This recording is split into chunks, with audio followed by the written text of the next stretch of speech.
కపట నాటకుని పట్టాభిషేకం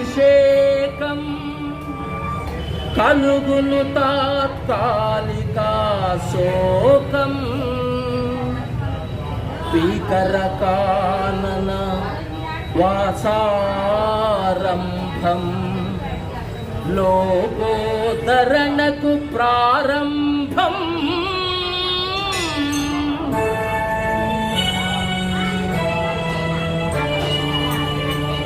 భరతుని కోరిక తీర్చు కోసం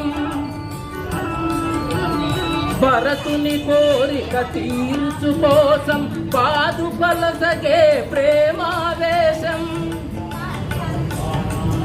నరజాతికి నవ నవ సంతోషం గురుజన సేవకు ఆదేశం రాముని అవతారం రవికుల సోముని అవతారం